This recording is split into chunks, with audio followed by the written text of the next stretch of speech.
personas, digamos, colaterales, los padres de sus víctimas, por ejemplo, se pasan en la primera novela confiando en él, que resulta el asesino de su propio hijo y al que al final le hacen heredero del asesinado. Entonces, Pícaro siempre tiene esta connotación simpática y lo curioso y lo terrible es que Patricia Highsmith se salga con la suya, ¿no? Y consigue hacernos sentir simpatía, identificarnos, incluso desear que le vaya bien a un personaje que realmente es deleznable, ¿no? Y yo tengo la impresión, luego abundo un poco en eso, de que lo consigue porque, en fin, tampoco es muy original lo que voy a decir, todos somos un poco Ripley, ¿no? O sea, eso Patricia Highsmith en sus diarios, que acaba de publicar también Anagrama, lo va explicando a lo largo de los años, ¿no? Que ella escribe un poco para no cometer los crímenes sobre los que escribe, ¿no? La teoría de Patricia Highsmith sería que basta apretar las tuercas, basta tocar las clavijas correctas para que todos fuéramos asesinos o falsificadores o criminales si nos viéramos en la necesidad, ¿no? Ella misma experimentaba en el diario y los que hablan, hay un documental también ha salido hace poco, está en Filmin. Patricia Highsmith era una persona moralmente muy difícil, muy complicada, con opiniones imposibles, o sea, antisemita, defensora del holocausto, racistas, en fin, realmente una persona muy difícil de tratar, que con los años además se volvió aún más difícil, más reclusa, más manipuladora, y que, por ejemplo, en las cenas a las que iba o en fin, los momentos que tenía que salir de sus casas donde estaba más o menos recluida y encontrarse con la sociedad, ella muchas veces los usaba como experimentos de bolsillo para ver hasta qué punto podía manipular la moralidad o la estabilidad emocional de sus víctimas, que eran, por ejemplo, sus comensales. Ella, en una de las cenas, por ejemplo, aburrida o con ganas de ver cuál era la reacción, acercó el pelo a los candelabros y empezó a quemarse mechones de pelo solo para observar las reacciones, ¿no? O sacaba, ya sabéis que era una fanática de los caracoles, que eran su animal de compañía y su mascota, ¿no? Y en una cena, si le parecía aburrida además, sacaba del bolso 10 o 20 caracoles y los soltaba. Quiero decir con esto que hablamos de una persona muy difícil y de un personaje con el que es prodigioso, y eso es a lo que voy, que consiga hacernos empatizar. Y yo creo que eso se debe en parte al estilo. Highsmith, yo creo que está realmente en otra liga literaria. O sea, hay habemos escritores normalitos, hay escritores excelentes y luego hay un tipo de escritor como es el de Patricia Highsmith que digamos, no solo escribe, sino que crea un universo moral y lo introduce en el lector, o sea, posee al lector o el lector posee al personaje. Yo creo que esto lo hace además, ella en un momento de los diarios dice, no me interesa nada el estilo. Y es verdad, ¿no? Porque sus libros funcionan como una especie de gota malaya, ¿no? Son frases cortas, sencillas. Se lee muy bien en inglés y se tiene unos rudimentos básicos porque no es una prosa complicada. No hay una sola frase que uno pudiera subrayar. Y, sin embargo, a mitad del libro, precisamente esa especie de estilo transparente o no existente ha conseguido que estemos poseídos de la moralidad o la inmoralidad del personaje o del narrador. Nunca se sabe además muy bien si es el personaje o el narrador, ¿no? Y en el caso de Ripley, a mitad de novela, uno está deseando que sus asesinatos no se descubran, que la policía no le pille, que se pueda quedar con la fortuna en el primer tomo de las aventuras de Ripley, el talento de Mr. Ripley. No sé si lo recordáis, os lo cuento así un poco. Es un muchacho, ¿no?, un pillastre de poca monta que por un golpe de suerte acaba relacionándose con una familia WASP rica de Estados Unidos.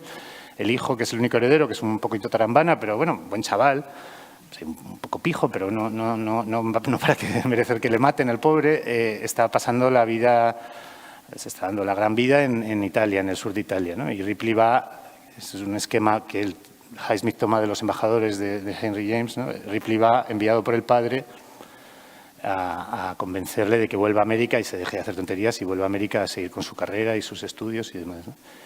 Y bueno, Ripley lo mata.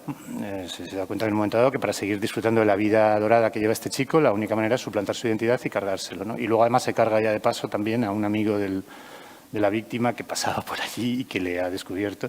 Y para entonces, para el segundo asesinato, y ya incluso para el primero, uno está deseando realmente que le salgan bien la jugada, ¿no?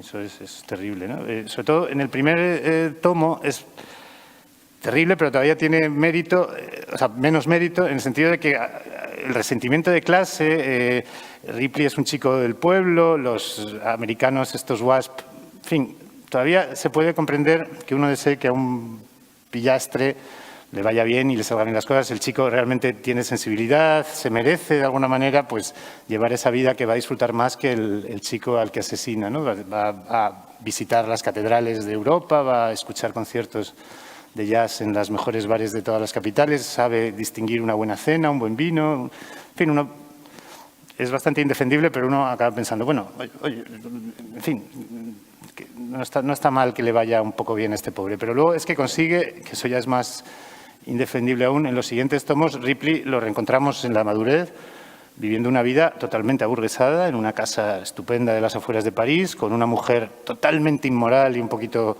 cabeza de chorlito, hija de un industrial muy corrupto, que no tiene además particular inquietud moral, que sospecha que su marido es un asesino y tal, pero en fin, no le importa demasiado. Y Ripley sigue matando y sigue cometiendo toda clase de tropelías para defender ese estilo de vida. Simplemente él no, además lo hace sin gran pasión, simplemente cuando se ve amenazado, ¿no? Con lo cual, conseguir que uno siga queriendo que ese personaje que sucesivamente se va volviendo cada vez más oscuro y que para entonces uno esté tan identificado, tan absorbido por la personalidad de Ripley como para desear y entender sus motivos, eso es uno de los grandes prodigios de la literatura, me parece a mí, ¿no? Y bueno, lo definiría como literatura picaresca en ese sentido, pero una literatura picaresca de una gran oscuridad, ¿no? No son pequeñas travesuras de lazarillos y demás, en fin, es un tipo realmente un psicópata y un inmoral, ¿no? La cuestión de la satiriasis de Ripley ya sería más difícil, porque lo que sí es interesante es que las novelas de la saga de Ripley y en general las novelas de Patricia Highsmith son muy poco. Hay una gran tensión sexual, pero no hay sexo. O sea, yo he leído ahora los que había leído y alguno que no había leído de Ripley, y en realidad es que no hay actos sexuales en las 5 novelas de Ripley, ¿no? No hay coitos, hay muchísima tensión sexual no resuelta, ¿no? Pero, y sobre todo un tema que a Highsmith le fascinaba, ella era lesbiana, practicante y convencida además, y en el diario además se ve que de alguna manera podría ser casi lo que llamaríamos alguien no binario o con veleidades transgenéricas, porque en muchos momentos se considera varón o desea haber nacido chico, en fin, eso es otra cuestión. Pero lo que sí es cierto es que uno de los grandes temas de Ripley, os acordaréis los que hayáis visto las películas o leído las novelas, es la tensión sexual no resuelta entre dos hombres que se admiran, desean, un poco el tema del doppelganger y del doble oscuro, pero digamos con un tinte siempre homoerótico más o menos velado. Que las películas, A pleno sol, la famosa película con Alain Delon, lo resolvía muy bien, porque Alain Delon mismo es la encarnación de esa especie de ambigüedad andrógina, esa especie de belleza infernal, luciferina que tenía Alain Delon, esa mirada. Pero la película, quizá por la época, no abundaba o no se extendía mucho sobre el tema de la homosexualidad.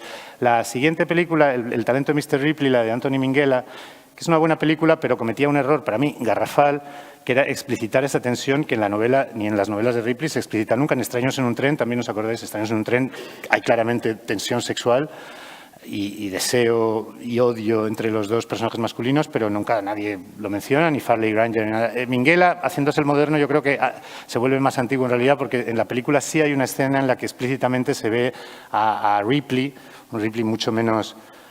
pero ahora he olvidado el nombre del actor, pero bueno, es un Ripley mucho más mediocre que el Ripley de Alain Delon, y sí se le ve en una escena completamente pegote, una morcilla, como se dice en teatro, se le ve en una escena post-sexo con otro chico, ¿no? Así en la cama retozando justo después de retozar. Y yo creo que eso destruye gran parte de la potencia acumulada de Ripley, porque lo interesante de Ripley es que si es un sátiro en negativo, ¿no? Es un personaje que tiene siempre algo mejor antes que sexo, ¿no? Tiene una iglesia que visitar, un museo que conocer, un buen vino que catar, una comida que preparar, en fin, Nunca el sexo es lo primero para Ripley, ¿no? El chico que seguía a Ripley, uno de los últimos de la pentalogía, hay una relación ambigua con un adolescente y Ripley llega a travestirse para proteger, entrar en un bar de ambiente de travestis para proteger al chico, en fin, una escena divertida, pero siempre es un motor secundario de la acción y de la vida de Ripley, ¿no? Con su mujer tampoco parece que haya así una gran vida sexual, parece que... Entonces, bueno, si es un sátiro, sería un sátiro que ha sublimado el sexo para el asesinato y para otro tipo de fechorías, ¿no? Y nada, quería terminar simplemente, aparte de las novelas de Ripley que todos conocéis, hay una novela que para mí es de las mejores de Highsmith, El temblor de la falsificación, que ya directamente hablamos de otro nivel de novela, que sigue estos temas del Ripley, pero en la figura del escritor, que desde luego bueno, es uno de los grandes también arquetipos de mentiroso, de seductor, de tramposo, de persona que está dispuesta a todo para conseguir sus fines, sería el escritor, ¿no? El protagonista, que es un escritor, también, digamos, hay una tensión no resuelta con otro personaje masculino y una moral muy dudosa. Es un personaje que se traslada a Túnez para escribir su novela y en Túnez la tesis de la novela, que es totalmente indefendible, es que, digamos, en un país no occidental o en el Oriente es admisible bajar los propios estándares de moralidad, ¿no? Lo que no sería admisible en Europa o en Estados Unidos. El blanco que viaja a un país, vamos a decir, racializado, se puede permitir matar o en fin, puede hacer cosas que no podría hacer tal. Esta tesis, que es la esencia de todas las iniquidades humanas, la idea de que el lugar determina la moralidad o la cultura permite bajar la moralidad, es la tesis de la novela. Y es una novela que hacia mitad de novela el estilo transparente de Highsmith ha conseguido algo que realmente uno se asusta, ha conseguido no solo ya que uno se identifique con el personaje, sino que las ideas de ese personaje se hayan introducido de tal modo en nuestra conciencia que uno tiene que pellizcarse y decir, un momento, esto que está diciendo es totalmente imposible e indefendible. Entonces, esta idea de un estilo transparente y de una manera de escribir que consiga que uno se dé cuenta todo lo de oscuro que lleva dentro, ¿no? y que en lugar de dejarte a salvo moralmente te arrastre a esa profundidad, me parece que es la marca de los grandísimos escritores y desde luego os animo a leer las de Ripley, sobre todo la primera, que realmente es la mejor, y El temblor de la falsificación de propina, porque son un ejemplo de que todos somos un poco Ripley, ¿no?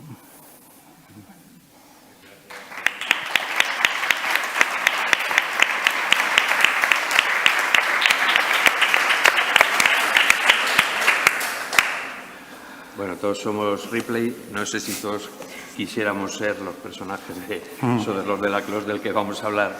Ahora el del que nos va a hablar Bárbara Blasco, y valenciana ella, cosecha del 72 siempre. Lo digo, con novelas suyas estupendas, Suerte, La memoria del alambre o Dice los síntomas, que acaba de publicar hace un par de años con Tusquets. Y nos habla otro icono absolutamente sobre la seducción, que son los personajes que creo Soderlos de Laclos, que yo creo que los tenemos todos. Es un sátiro, es un que es él. Sí, bueno, en principio el encargo era todos juntos, ¿no? Sátiros, pícaros y embusteros, y luego pues se han repartido las mesas. Afortunadamente mis personajes son bastante sátiros, así que no descuadra mucho. Bueno, he elegido Las amistades peligrosas o Las relaciones peligrosas, el título original, que es bastante más acertado, que es una novela que se ha hecho en multitud de versiones cinematográficas y que yo creo que conocemos todos. Pero es una novela de 1782, ha llovido muchísimo, pero sin embargo es una novela de una modernidad absoluta. Lo he confirmado releyéndola estos días, es alucinante, ¿no? Lo actual que es esta novela. Si en lugar de esas cartas epistolares fueran mensajes de Tinder, funcionaría exactamente igual. Es un tema universal que no termina, ¿no? La guerra del amor, el cazar o ser cazado, una de las intrigas que a mí más me fascinan. Es un tema que me gusta mucho, ¿no? El tema de construir la intriga a partir de esa pulsión, ¿no? Amorosa.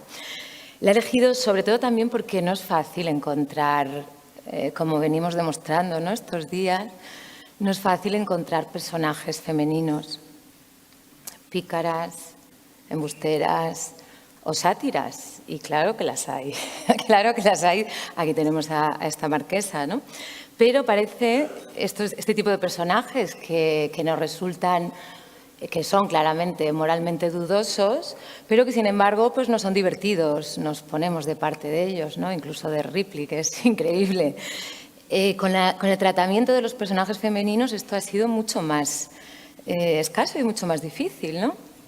O santa o puta, o absolutamente impoluta moralmente o malvada perversa.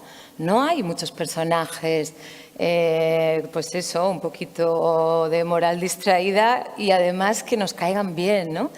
A mí me parece que precisamente aquí tenemos a la marquesa de Merteuil, que juega exactamente al mismo juego que el vizconde de Valmont. Esa guerra de la seducción en que lo único que no está permitido es el amor, porque es una debilidad, ¿no?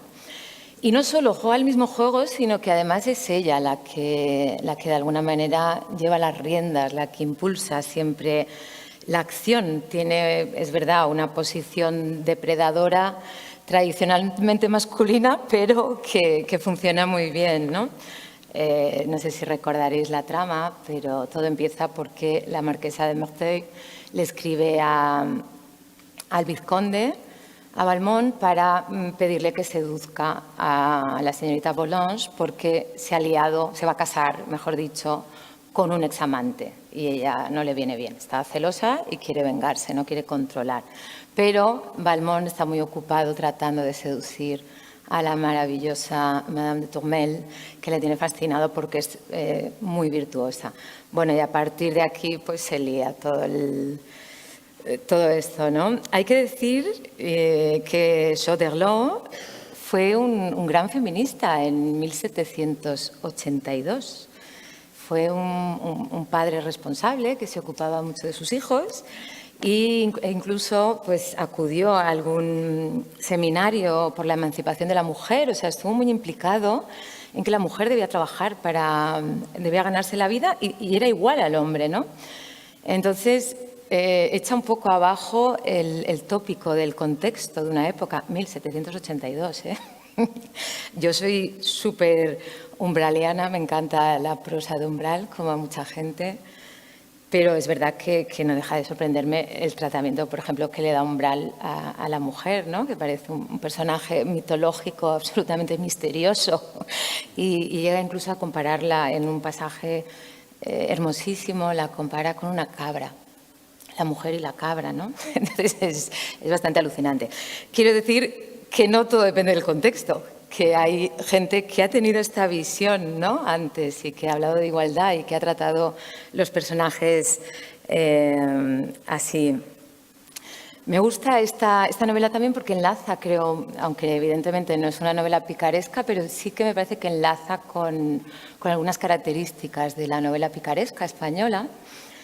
Evidentemente por la clase social no, porque los pícaros eran de una clase social baja, pero sí en esa crítica tan poderosa que hace a la sociedad de su época, hipócrita e injusta, ¿no? Esto lo consigue también, ¿no?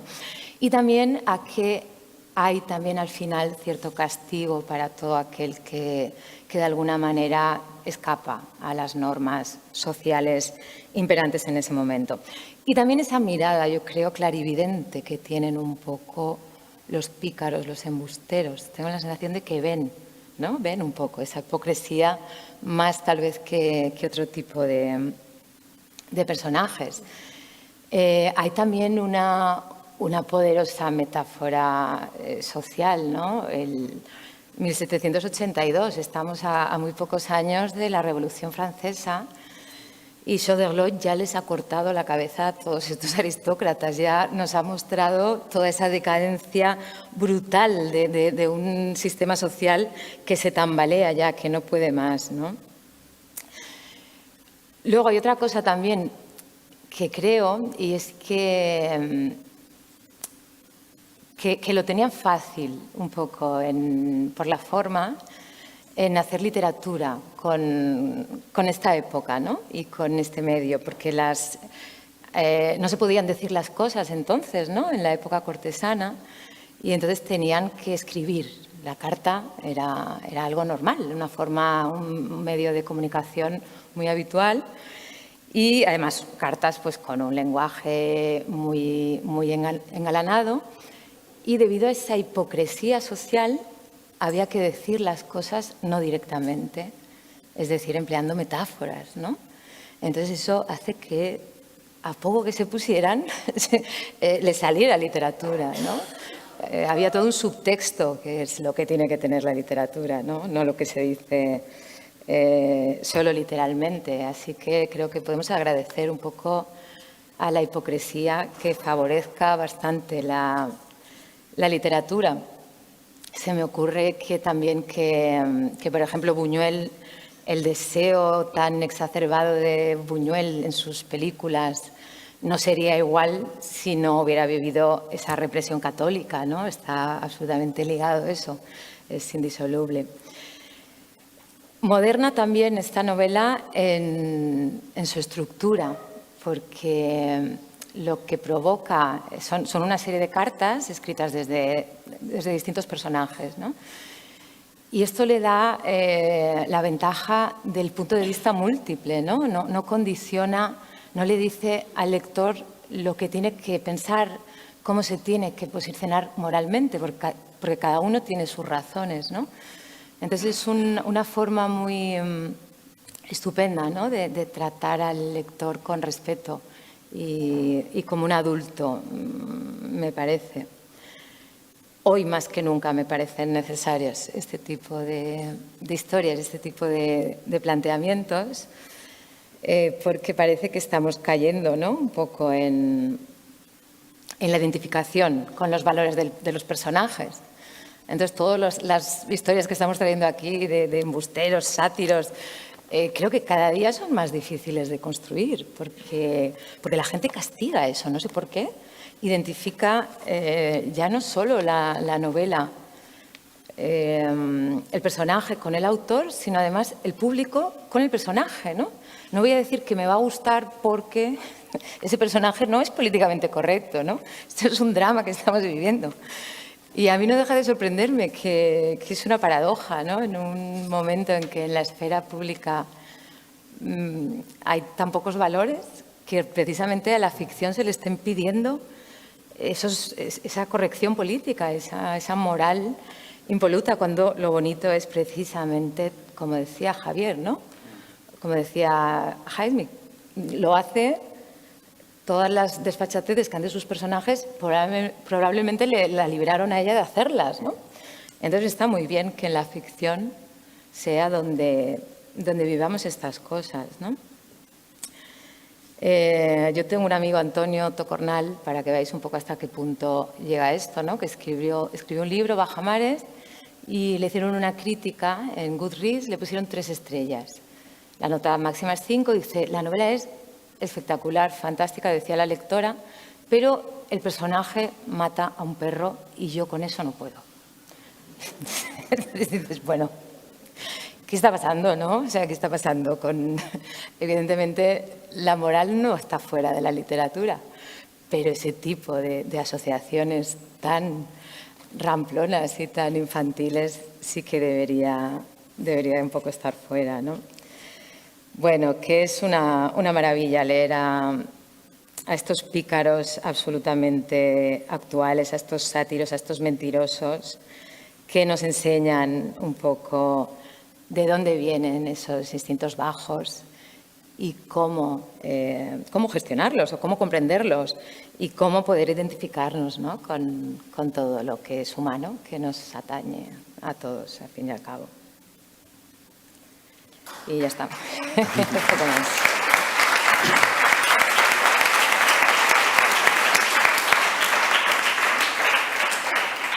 Gracias, Bárbara. Bueno, esta mañana hemos hablado, aunque era en otro contexto, del puritanismo rampante y explica mucho lo que estamos hablando.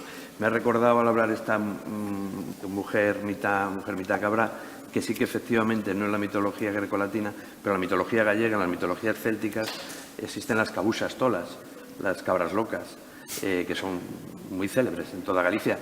Cela escribe bastante en Mazurca para dos muertos de las cabuchas tolas, ¿no? Sí que existe esa satiresa, digamos, ¿no? Clásica, pero esos son los mitos más bien nórdicos, célticos, más que los eslavos. Bueno, vamos a hablar de lo mismo, ahora con Jordi Amat, de Barcelona, del año 78, un filólogo, un crítico, un observador, también un observador agudo sobre la sociedad y un hombre de cultura. Y vamos a hablar de otro personaje que también ha salido esta mañana, de Carrer, que ha salido con otro libro, y este personaje absolutamente polifacético, pues director de cine, guionista, escritor también, con una obra suya intensísima, pero tú, en tu caso, has elegido El adversario, que yo creo que es la gran novela sobre la mentira, ¿no? Bueno, a ver qué te parece a ti. Sí, es una muy buena novela sobre la mentira, extraordinaria. Buenas tardes a todos. Gracias por la invitación, a la organización, por todo el trabajo enorme. Esta mañana se ha hablado de Limonov, que hace un par de años o 3 estaba vivo. Ya no.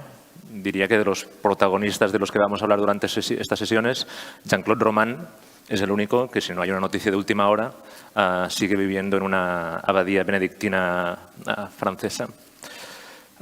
Pensaba en el asunto este de la manipulación de la moralidad que consigue la picaresca, y me ha parecido realmente muy bien visto, y veía a Lázaro de Tormes cuando empieza la acción de la novela, creo que es, no sé si en el primer capítulo, pero sí que es con el primer ciego, que se acercan a ese puente en Salamanca. Os acordaréis que hay la figura de un toro, si no recuerdo mal. El ciego le dice al chaval que se ponga al lado y le da un tortazo descomunal. Y en realidad ese tortazo es para que entren en otra dimensión de la moral. A veces, ya sea por el criptopuritanismo del que hablábamos esta mañana, de la hipocresía o de la falsa ingenuidad, la literatura tiene esta capacidad de hacernos simpatizar con los malos. Se da la situación paradójica, es que a veces los malos son claramente más divertidos que los buenos, y en el caso de los sátiros es evidente que es así. Jean-Claude Roman tiene 68 años, vive en una abadía benedictina y creo que le quedan 8 de llevar un collar eléctrico para poder seguirlo, y a mí no me cae bien, pero tengo conmiseración con él. Y la tengo por Carrer. Si fuese por la verdad judicial que lo condenó a muchísimos años de cárcel, creo que no la tendría. El problema en el que nos sitúa Carrer es que a mí me incomoda sentir conmiseración por un asesino, que es lo que evidentemente fue Roman a lo largo del 9 de enero de 1993. Ese día se convirtió en asesino. Durante los 20 años anteriores había sido un impostor.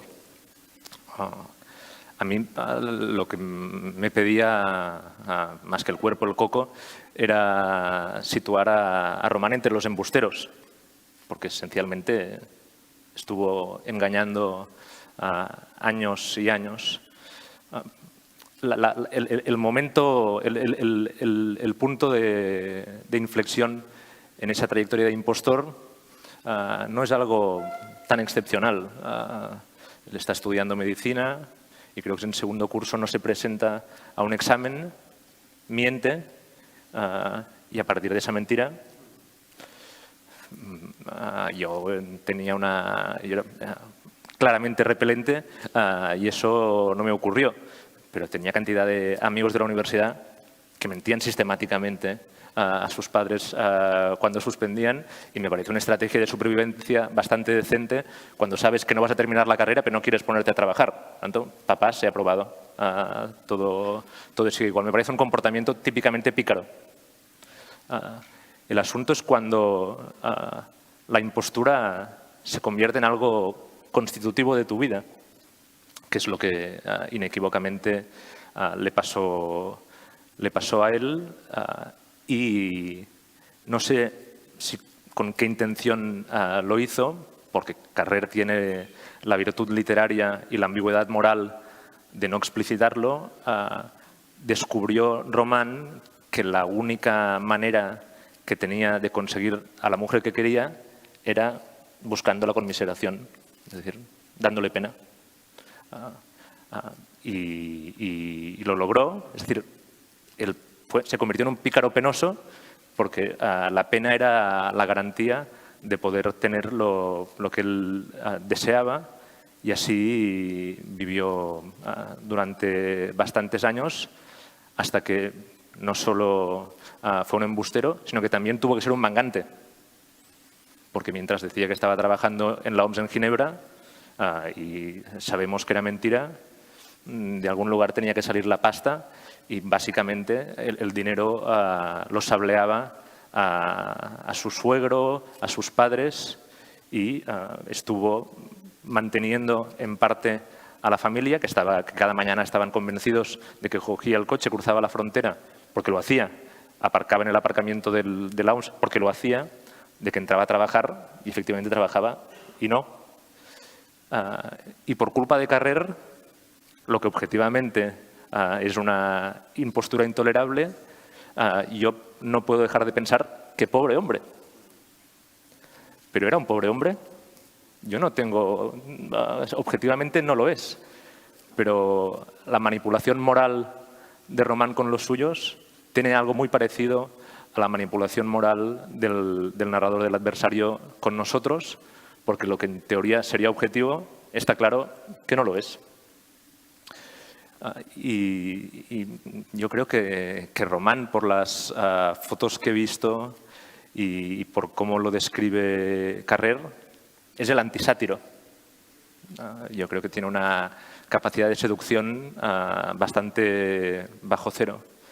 Pero hacia la mitad de la novela recordaréis, no sé si recordáis, que él tiene una relación que no sabemos exactamente hasta dónde llega, con una mujer separada que había conocido en el pueblo donde vivían y que después del divorcio se instala en París.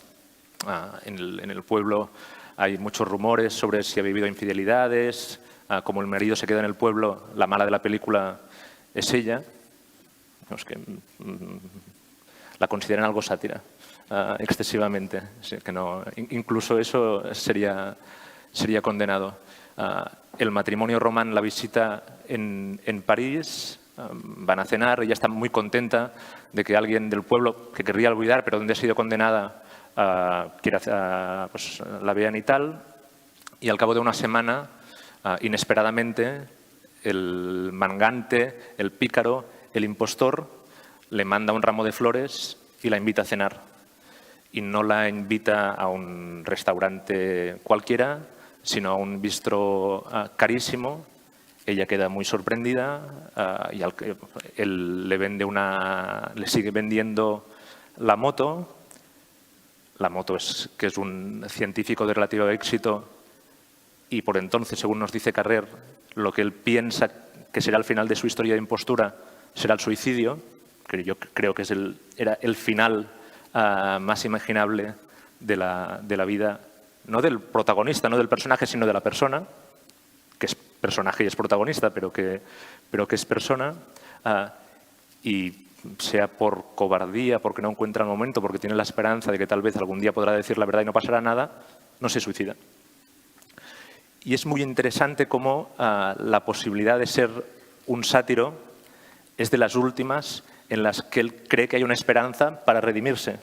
Os leo que es al establecer una relación con esta mujer.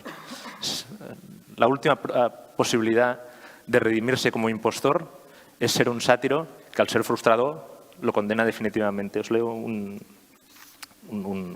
pasaje que está muy bien. ¿Estuvo a punto de decirle la verdad?, se pregunta el narrador, poniéndose en la cabeza de Román. Lejos de Corinne, acariciaba la esperanza de que las palabras de confesión, la noche siguiente, cualquier otra noche, acabarían pronunciándose. Es decir, lograría decir que toda su vida había sido una impostura. Y de que no habría problemas. Es decir, que cierto encadenamiento de confidencias, un determinado entendimiento misterioso entre ellos, haría esas palabras expresables. Él repetía los preliminares durante horas. Tal vez pudiese contar aquella historia extraña como si le hubiera sucedido a otro. Un personaje complejo y torturado, un caso psicológico, un héroe de novela. Al hilo de las frases, su voz se tornaría cada vez más grave. Temía que en realidad fuese cada vez más aguda. Acariciaría a Corinne, la envolvería en su emoción. Hasta ahora, dueño de sí mismo, dominando como un virtuoso todas las situaciones, el fantasioso se volvía humano, frágil. La fisura en la coraza se veía. Había conocido a una mujer, la amaba. No se atrevía a decirle la verdad. Prefería morir que defraudarla. Prefería morir también antes que seguir mintiéndole. Corinne le miraba intensamente, le cogía la mano. Corrían lágrimas por sus mejillas. Subían en silencio a la habitación, estaban desnudos, hacían el amor llorando y ese llanto compartido sabía liberación. Después podía morirse, ya no tenía importancia, nada ya era importante, le habían perdonado, salvado. Ese es el deseo que él tiene. Me acostaré con esta mujer, por fin tendré una aventura como tenían mis compañeros de universidad. Yo tuve una juventud aburrida y no la pude disfrutar. Para poder tener algo que se acercase a esa vivencia, mentí desde el arranque y no he dejado de mentir, y a lo mejor ahora sí. A lo mejor después de confesarle que la desea y que ella quede muy desconcertada, pero como le he regalado un anillo carísimo, ha vuelto a quedar para cenar, a lo mejor ahora sí que podrá liberarse y podrá ser un sátiro que, al comportarse de una manera moralmente compleja, pueda recuperar una cierta libertad. Naturalmente no, y esa es una relación que le intenta mantener y no lo logra, hasta que con ella se comportará también como un mangante, porque le asegura que gestionará una cantidad importante de dinero, que la ingresará en un banco de Suiza y que eso le dará un gran rendimiento. Se gasta la pasta, está cada vez más atrapado, y digamos que la impostura lo acaba devorando, no es capaz de suicidarse y acaba convirtiéndose en un asesino por el que, paradójicamente, a través de la literatura, no podemos dejar de sentir conmiseración. Ya está. Muchas gracias.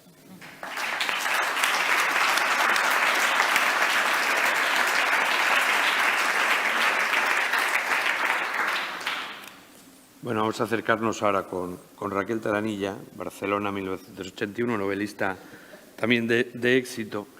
Novelas suyas, Noche y Océano, La justicia narrante, Mi cuerpo también. Premio Biblioteca Breve en el 2020. Y vamos a hablar de un libro que ya no cabe ninguna duda, porque está dentro de la obscenidad.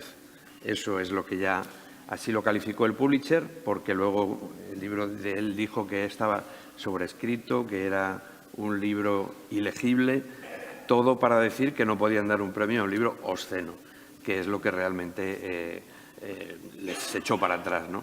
Háblanos un poco de este autor y de este libro, que sí que son inequívocamente satíricos. Sí, efectivamente. Bueno, en primer lugar, muchas gracias por la invitación. Es un placer para mí estar aquí con vosotros esta tarde. Es una temeridad hablar 10 minutos de este, o intentarlo, de este libro inmenso. Es un reto para mí, es un libro que invita a hablar de 100.000 cuestiones y sin duda una de ellas tiene que ver con el sátiro. Tyrone Slothrop es el personaje central de esta novela, que en realidad es vastísima, tiene 400 personajes que aparecen a veces solo episódicamente en la novela. Y es un héroe muy particular que pertenece en realidad a un tipo de sátiro que no ha salido mencionado y que es algo distinto, es el Príapo. Los Príapos son dioses menores, rurales, que básicamente se definen por ser grandes fecundadores. Y eso es lo que le pasa un poco a Slothrop con matices. Es un tipo que tiene la condición siguiente, y es que ocurre que siempre que cae una bomba de un tipo particular, que es la bomba alemana V2, se produce en él una gran erección incontrolable. Entonces es un soldado estadounidense en Europa, empieza la novela en Londres en las últimas semanas de la Segunda Guerra Europea y las primeras de la posguerra. Y pues tiene esta circunstancia que va a motivar pues, la trayectoria del héroe investigando o intentando entender qué es lo que le pasa. Claro, la pregunta es, ¿por qué este rabo sensorial, esta verga hipersensible me interesa a mí? Y que soy una pues, esforzada escritora española y quiero compartirlo con vosotros, colegas míos, 50 años después de que Pynchon escribiese esta maravilla. Claro, Tyrone no es un personaje, no es un desabotonado, no es un baboso indeseable como ocurre con otro personaje en concreto de la novela que podría ser el caso opuesto, ¿no? Tyrone no es una persona que nos parezca repelente, justamente al contrario.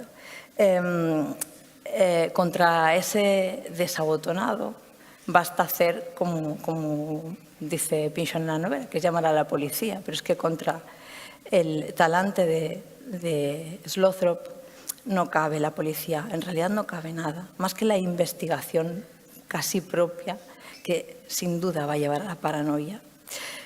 Claro, ¿qué tiene la naturaleza de Slothrop que a mí me apasiona y que me hace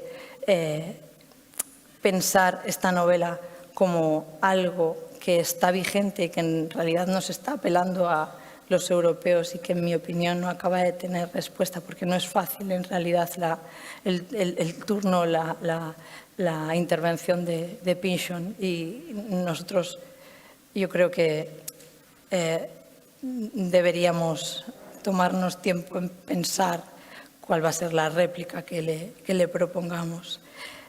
¿Por qué ocurre esto? Y en mi opinión es que esta novela, a través de la figura del Príapo Slothrop, propone 3 temas que son fundamentales y que voy a compartir con vosotros.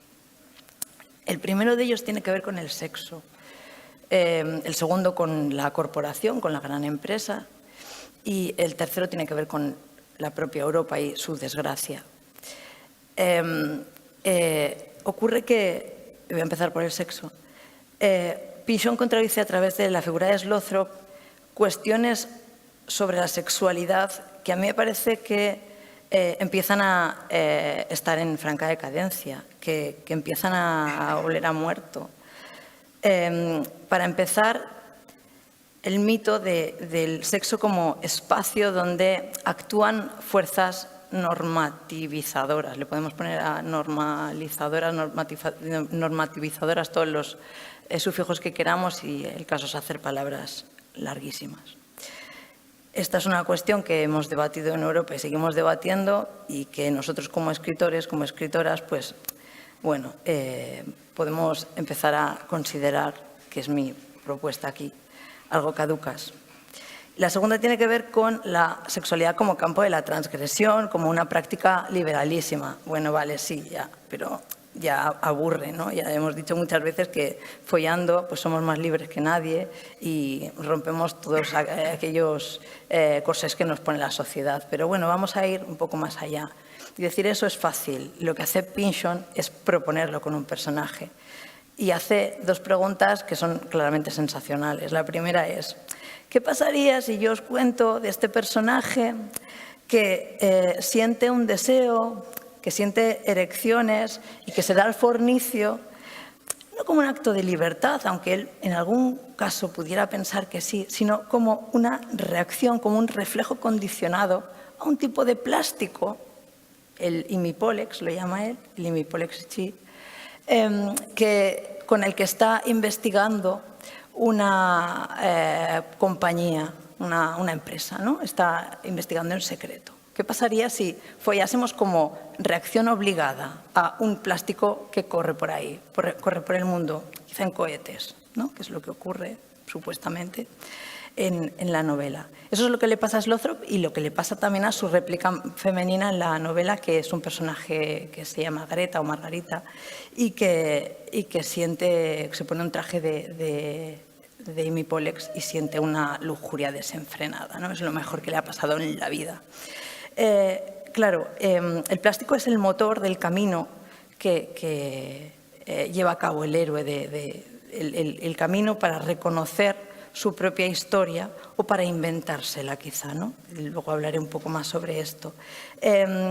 Y es un camino que le lleva primero a ser un tipo permanentemente erecto, que hace mapas, tiene en su oficina de Londres un mapa en el que va poniendo estrellas allá donde ha tenido una relación sexual. Son muchísimas las estrellas porque cada vez que cae una bomba V2 se tiene que acostar con la mujer que pasa y en realidad es todo absolutamente feliz, divertido, aparentemente libre, pero resulta ser que no. Empieza siendo así, luego acaba siendo, evoluciona hacia un cuerpo que es enteramente erecto, ¿no? Empieza a sentir una erección un día en la nariz y de repente se convierte en un cuerpo penetrante todo él. Y luego la evolución máxima es que él se penetra en su propio pene, dice Pynchon, que es algo fantástico porque tiene allí su ramalazo ingenieril, matemático, ¿no? Que es algo que se puede decir pero no se puede imaginar, no puedes, igual que la dimensión 4, la 5, la 6, ¿no? Ya no puedes imaginarlo, pues ese personaje es imposible de imaginar con una mente como la nuestra, igual que la dimensión cuarta. Y es un personaje infértil, ¿no? Y Pynchon que no da puntadas sin hilo y va todo el tiempo demostrando lo lúcida y punzante que es su mirada sobre Europa, y dice, es infértil como no podía ser menos, ¿no? Igual que las huestes del Papa, ¿no?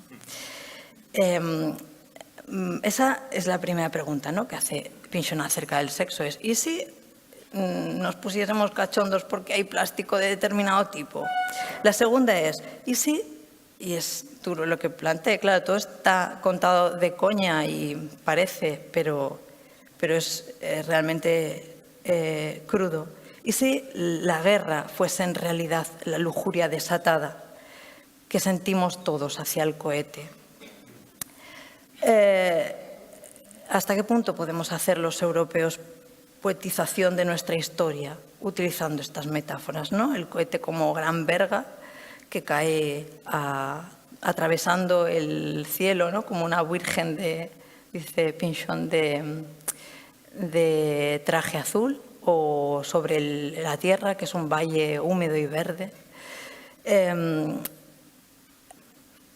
Hay un momento al final de la novela, espero no destripar mucho, en realidad no lo hago porque se plantea como mera hipótesis, no acaba de decir una cosa porque en realidad las dice todas, y esta es la posibilidad matemática de la literatura.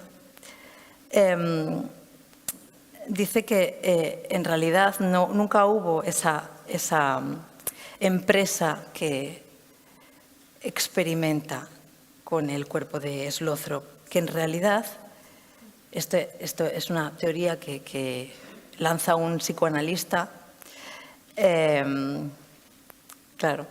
un psicoanalista acerca de la condición de Slothrop, y dice que en realidad lo que le ocurre es que todo esto, todo este invento, toda esta novela en realidad, es una ficción que utiliza Slothrop para explicarse a sí mismo algo que es terrible, y que es que está enamorado, sexualmente enamorado de la muerte suya, la propia, y la de toda su raza, dice Pynchon. Entonces, esa segunda manera de plantear el hecho sexual me parece radical, hermosa, y de alguna manera se vincula con la segunda y la tercera, el segundo y el tercer tema, que me parece que nos han lanzado Pynchon y no sé si hemos contestado. El segundo tiene que ver con la empresa, con la gran corporación. Corporación según la palabra que utiliza Pynchon en el libro. El libro plantea la existencia de una corporación todopoderosa que en realidad no podemos pensar. Habla de la corporación, utiliza un ellos así indeterminado con la E mayúscula y no define, porque es básicamente esa corporación lo impensable, ¿no? Y voy a salirme un momento de la literatura para ir a mi otro campo de trabajo, que es la lingüística. Y realmente cuando analizas temas de conspiración, ¿no? O de crítica incluso al sistema, aunque no sea un pensamiento conspiranoico, utilizamos terceras del plural sin sujetos, muchas veces, ¿no? Decimos, es que nos engañan, es que nos mienten, es que... ¿Y quiénes son ellos? Y aquí lo convierte en personaje. Entonces, lo que está haciendo es abrir espacios de pensamiento que igual la literatura del futuro tiene que pensar, tiene que poner palabras a esos ellos. Y aquí lo hace con algunos personajes, pero los enmarca en ese corporación o ese ellos gigantesco, oscuro e invencible.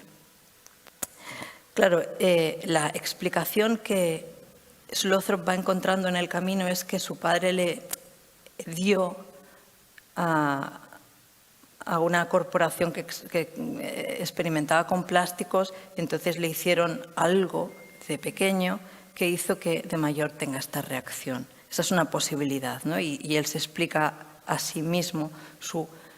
Llamémosle patología aquí, porque el priapismo, ¿no? Existe, ¿no? Es un término médico, de hecho, pero él no lo plantea en ningún momento como una patología.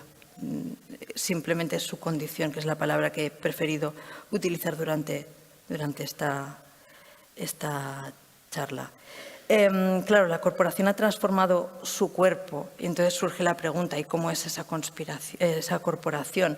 Es una corporación todopoderosa porque no tiene patria, dice Pynchon, no tiene postura definida ante las guerras, no tiene herencia y no tiene rostro. Y a mí me parece que esto apela claramente al mundo que yo vivo y que yo quiero contar cuando escribo. Él habla en algún momento de un metacártel y dice algo que es lo siguiente, son palabras textuales de Pynchon. En esta última guerra, la muerte no era el enemigo, sino un colaborador, donde se realiza la verdadera fornicación es en los papeles. El tercer tema que me parece fundamental, a cuento de Slothrop, tiene que ver con Europa. Slothrop es el americano que está, el estadounidense, el militar estadounidense que está aquí en Europa intentando entenderse y participando en algunas misiones que tampoco quedan muy claras. Primero en Londres, luego en la Ribera Francesa y luego en Alemania. Y es una novela que ya he dicho que hacia mitad del recorrido ocurre que acaba la guerra y entonces empieza la posguerra. Y empieza un tiempo en el que un personaje que es precioso y fundamental, que es Jelly, que es una bruja, le dice que tiene que entender que las nacionalidades, las naciones ya no existen. Dice, no hay fronteras, es un interregno. Y ese interregno es un espacio y un tiempo en el que puede ocurrir de todo. Puede ocurrir, de hecho, algo que me parece dramático porque nos dice en la cara, lo que pasa es que lo esconde en este volumen inmenso, nos dice algo que no evidentemente resuena en nuestros oídos hoy en Europa. Dice, y no solo por la guerra, supongo, esta guerra no fue política en absoluto. Dice Pynchon, la política no fue más que una comedia, solo destinada a mantener a la gente distraída. Fue dictada, en cambio, por las necesidades tecnológicas, por una conspiración entre los seres humanos y la técnica, por algo que necesitaba el estallido de la energía de la guerra. Esta cita que acabo de leer aparece prácticamente al final de la novela, de modo que en algún sentido yo la leo, y esto ya es absolutamente particular, casi como una descripción norteamericana. Esto es una gran novela americana, se dice, ¿no?, en la literatura, y no ocurre en América, no ocurre en Estados Unidos, ocurre toda en Europa y ocurre en un momento absolutamente dramático. Y yo no puedo dejar de pensar que en esa Europa derruida, destruida, donde ya no existen las fronteras, hay una instancia a la que, a falta de algo mejor, tengo que llamar ellos, que impone una mirada que no es una mirada con fronteras, es una mirada que utiliza, por ejemplo, la muerte para un desarrollo que sin duda es tecnológico. Y eso me parece brutal para pensar hoy lo que nos pasa, ya digo, no solo para pensar la guerra, sino también para pensar, qué sé yo, la pandemia y, qué sé yo, la Unión Europea, por ejemplo, que es el tema que yo estoy trabajando ahora. Creo que eso es lo que quería decir. Espero que os haya estimulado.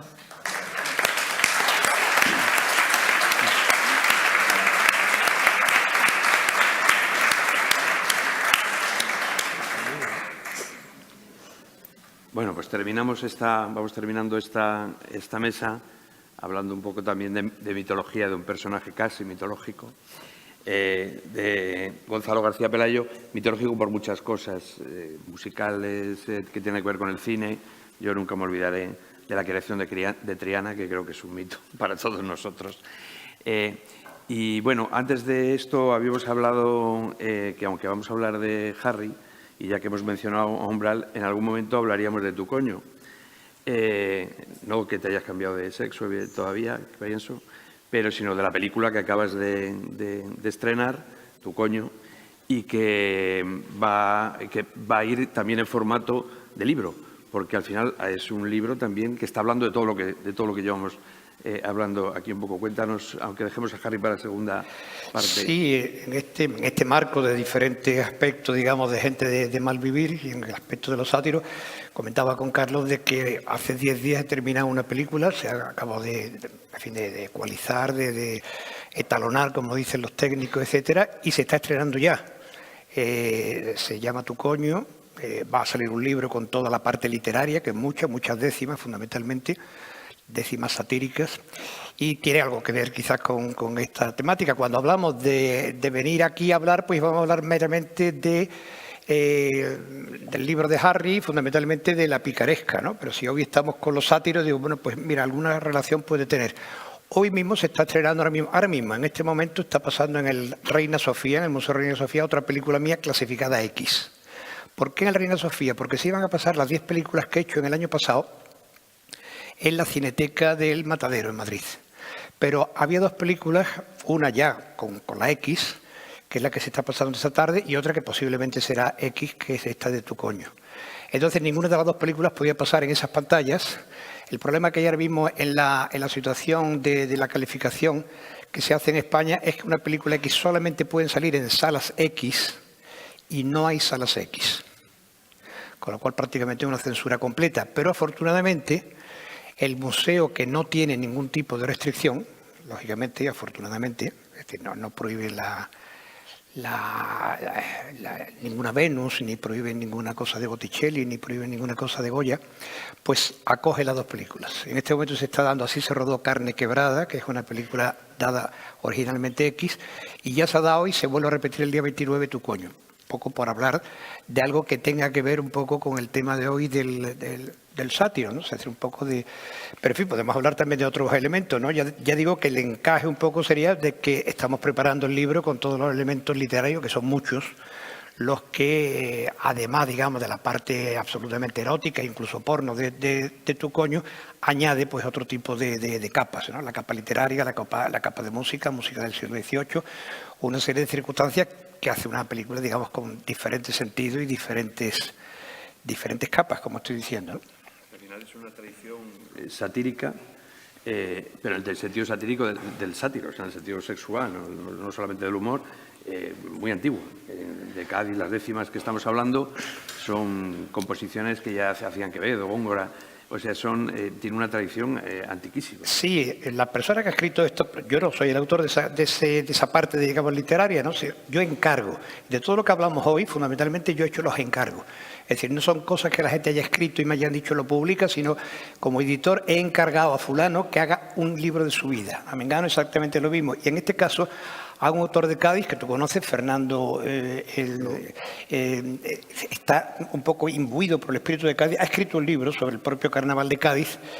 Un ejemplo, yo canto en un coro en el que, por ejemplo, el autor se veía obligado por las circunstancias a parecer que éramos un coro de ópera. En broma, por supuesto, íbamos a cantar al final del coro el Turandot de Puccini. Y entonces el director nos aconsejaba, todo esto es ficticio, cuidado con las relaciones sexuales porque pueden afectar a la voz y no podemos entonces llegar al gran final de Turandot y tal. Entonces uno de los coristas está hablando con su mujer explicándole que el director le ha dicho, mira, no podemos tener tantas relaciones sexuales por estas circunstancias del coro. Y entonces ella le contesta, tú vas por el mundo siempre de Rigoletto, pero hace tiempo que el Nabucco lo tienes quieto. Esto es Cádiz, estos son décimas, este es el espíritu, digamos, de las décimas que también estamos manejando. No desvelo las que son originales de la película, pero en fin, yo creo que esto de Cádiz, siempre que lo cuento en una reunión, tiene un enorme éxito y no quería hoy desaprovechar un poco, tener un público tan interesante para contarle esta décima, ¿no? Hay muchos elementos que tienen mucho que ver con la literatura también en este mundo y en el mundo que a mí me rodea, que afortunadamente dentro de la contracultura en la que yo me he movido siempre, el ambiente underground, en la música, en el cine, pues hay muchísimos casos y podemos comentar mucho. En la misma Cádiz también podemos hablar un poco del elogio al embuste. Yo tengo un amigo que cuando me lo encuentro por la playa le digo, hombre, May, ¿cuánto tiempo sin vernos? ¿Qué tal de tu vida? Y dice, ahora digo menos embustes que antes. Es todo el resumen que me hace de los 6 años en el que hacemos que no nos vemos, ¿no? Porque hay una especie de mitología del embuste, me ha gustado mucho hoy cuando Basilio hablaba de estas chicas que mentían sin ninguna recompensa. Es decir, que eso me parecía formidable, o sea, por meramente el amor al arte, ¿no? En el principio de una de mis películas, Alegría de Cádiz, película evidentemente dedicada a Cádiz, que adoro, pues van dos personajes caminando. Todo esto es una historia que se cuenta en Cádiz, yo simplemente la repito. Y entonces uno de ellos le dice cuando están en la caleta, mira, aquí un amigo mío, Juan, tiró la caña pum, pum, y sacó un robalo de 40 kilos. El otro pericón lo mira y dice, pero no, ¿cómo que 40 kilos? ¿Me puede decir un robalo de 15 kilos? Así con mucho expresión. 16 kilos, pero me 40 kilos. Sí, de 40 kilos. Siguen caminando. El otro traga, siguen caminando. Y entonces cuando llegan a la punta de San Felipe dice, pues aquí otro amigo mío tiró también la caña y sacó un farol fenicio. Cádiz tiene, lo dice, un farol fenicio, dice, farol fenicio y encendido y todo. Pero bueno, pero ¿cómo que encendido? Pericón, te estás pasando. Te puedo aguantar que sea un farol fenicio, pero encendido y todo, dice, yo te apago el farol si tú me quitas 20 kilos al robalo. Es el arte del embuste, ¿no? O sea, yo creo que tiene que ver un poco con todo lo que estamos hablando de hacer arte con una serie de elementos que teóricamente no son los acatados por la moral más tradicional, ¿no? Es decir, un poco en eso nos estamos debatiendo, un poco en eso está un poco la temática en general de la música a la que yo me he dedicado, de Triana, del rock. El rock es una música evidentemente contracultural, también todas estas líneas editoriales que hemos iniciado últimamente, donde hemos iniciado además una serie específicamente llamada Nueva Picaresca, tiene mucho que ver con lo de hoy porque parece un poco que es volver un poco a los orígenes de la picaresca española con autores nuevos, con la circunstancia de que son libros de encargo. Es decir, o sea, no me lo han traído, sino que conozco a fulanito y le digo, Harry, ¿por qué no nos escribe un libro? ¿Sobre qué? Sobre tu vida, sobre lo que te ha ocurrido, así, con la plena libertad de todo lo que tú quieras contar, ¿no? Con el lenguaje tuyo, o sea, si no hay ninguna imposición. Simplemente escribir un libro. Estoy corriendo el riesgo de que a lo mejor no sea capaz de escribir un libro con suficiente soltura, con suficiente... Creo que sí que lo consiguió, que Harry escribió un libro con mucha soltura. Es este libro del que habíamos quedado, que era un poco la temática de hoy, que me he ido un poco por Cádiz, porque eso siempre me cuesta mucho trabajo de evitarlo. Y entonces Harry, por ejemplo, voy a leer algunas maneras de escribir de Harry, ¿no? Mucho ambiente de barrio, por ejemplo, ¿no? Yo creo que el pícaro de estas novelas, y yo creo que en general la picaresca española se distingue bastante de otras picarescas, en el sentido de que los pícaros no son personajes amorales. Son personajes que de alguna manera utilizan su inteligencia como para equilibrar una situación que es de por sí amoral. El Lazarillo de Tormes actúa, digamos, para equilibrar el absoluto despotismo y tiranía que tiene el ciego. Es decir, de alguna manera es más fácil identificarnos con ellos porque estamos de acuerdo con que ese método vale, aunque no sea estrictamente legal, por cuanto que están un poco intentando el colocar las cosas en su sitio. Es muy diferente a otras cosas que se han comentado esta tarde, por supuesto, perfectamente también, además que también nos hacen involucrarnos con el personaje, que queremos ser el personaje, pero en este caso yo creo que hay un tono de bondad que hace un poco el completar la idea aquella aristotélica de que lo bello es el esplendor de lo bueno. Y el pícaro español no está fuera de esa idea de que la hermosura de su relato es un poco el esplendor también de su bondad. Dice Harry, por ejemplo, la plaza, como el resto del barrio, se ponía brava al llegar la tarde, siendo objeto de redadas y mucha vigilancia por parte de la policía. El barrio, que durante la mañana conservaba un ambiente apacible y vecinal, al llegar la tarde, con la apertura de los diferentes locales de ocio y encuentro, se tornaba en otro bastante más peligrosos. Aunque no fuera mi barrio, me movía con soltura y audacia por la zona. Es un poco el ambiente un poco, digamos, de pícaro de un Madrid de los años 70, no está tan lejos. Habla de que para hacer algún pequeño golpe solía normalmente picar un coche sin hacer mucho daño, para no ser identificado, digamos, como el dueño del coche. Entonces cogía unos coches pequeños, los famosos 4x4. Dice, miraba bien que tuvieran gasolina y nunca lo tenía más de 24 horas, para no dar lugar a la denuncia. No les causaba ningún daño, al contrario de otros que cuando se hacían con un coche le rajaban los asientos y el interior a navajazos. También procuraba dejarlo, aunque tuviera más riesgo, muy cerca del lugar donde lo había levantado. No me preocupaba mucho el posible encuentro con el dueño a la hora de devolverlo, pues por aquel entonces yo tenía alas en los pies y una agilidad pasmosa. Estoy seguro de que en muchas ocasiones los propios dueños se habrían sorprendido de haberlo encontrado estacionado a muy pocos metros de donde lo hubieran dejado y habrían dudado de ellos mismos y de su memoria. Lo dejaba cerca, con poco caldo, pero cerrado con llave e intacto. Es decir, hay un cierto sentido, además también inteligente, ¿no? Es decir, que el dueño incluso no percibiera que había habido esa acción de robo, ¿no? En algún otro momento me sorprende en el libro la ingenuidad del pícaro. Habla con mucho cariño de su familia, de sus abuelos, de todo el ambiente familiar. Concluye, e inmediatamente sobre todo lo que viene a continuación, que me parece que es algo tremendamente cinematográfico, como todo este tipo de novelas, como todo el cine negro, como toda la novela negra. Dice, mi infancia transcurría feliz, sintiéndome querido y cuidado. Pero inmediatamente añade, dice, mis primeros recuerdos de morada abarcan desde un piso grande y antiguo en la calle San Gregorio, curiosamente en uno de los barrios más pateados en mi posterior y juventud fronteriza. Utiliza este adjetivo que es muy característico de Harry, fronterizo, un poco como digamos en el límite total de todas las cosas. Una tarde, años después, estando muy cerca del portal de mi niñez, unos sierleros pistoleros estuvieron a punto de darme matarile. Yo caminaba delante de ellos, buscando un portal donde poder pasarles con discreción un poco de tate que me habían pedido. Yo caminaba delante por la estrecha acera de la calle Pelayo y noté un movimiento extraño a mis espaldas. Volví la cabeza y vi que el que me seguía estaba sacando la cacharra. Era una automática. Yo había hecho ya la mili y tenía experiencia con armas y de cómo intentar defenderme de ellas. Sabía que si no la llevaba montada, de momento era inofensiva, si no me golpeaban la cabeza con ella. Es decir, es una situación que pasa de los recuerdos más tiernos de su niñez a esta situación un poco de violencia extrema. Acaba en un tiroteo al lado de la real, o sea, todo lo que dice, porque él incluso al principio, al lado de donde es la casa de la Sociedad de Autores, en la calle Fernando VII, calle Pelayo. Es real todo porque, por ejemplo, al principio él dice, basada en hechos cabales, cualquier parecido con la ficción es producto de la realidad. Es decir, hay una especie de sentido también de la realidad, de todo lo que se está contando. Yo lo conozco personalmente, por supuesto, a Harry, es muy amigo mío. Y hablo en nombre de él porque de alguna manera me parece que es un autor a descubrir y a abrir. Y con él iniciamos además efectivamente la serie Nueva Picaresca, porque me parecía que había que incentivar a pícaros actuales a escribir sobre su vida y sobre su manera de ver el mundo.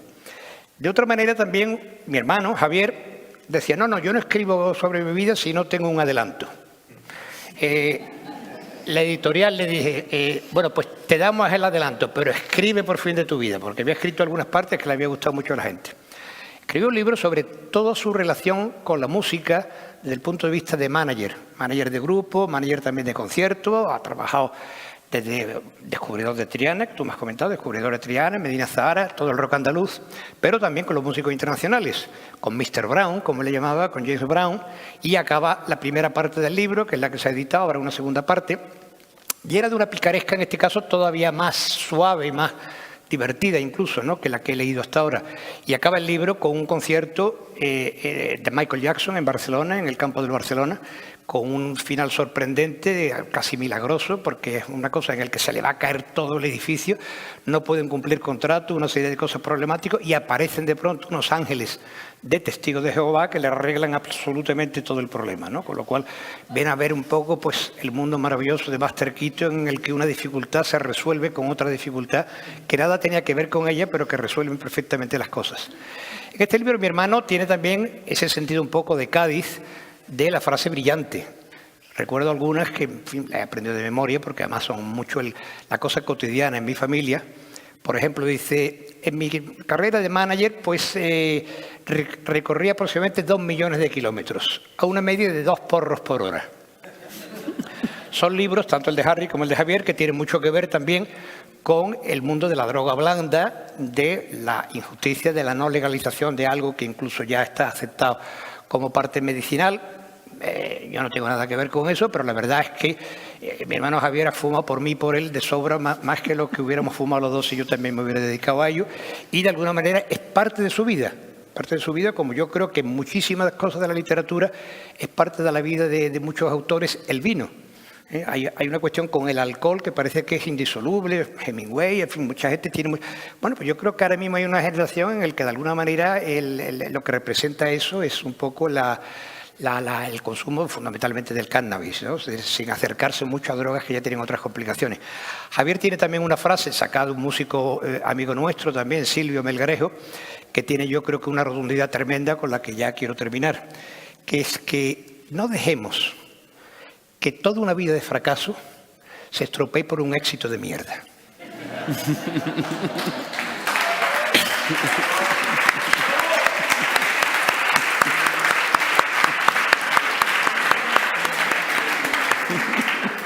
Postdata y ahora es de verdad final, doble final como las malas películas.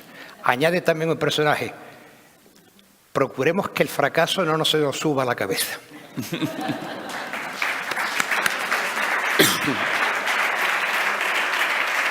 Bueno, nos quedamos con esta nueva picaresca que enlazamos ya con los mangantes, con los pícaros, con todo. Nos vamos los sátiros y dejamos espacio a los mangantes. Hasta luego.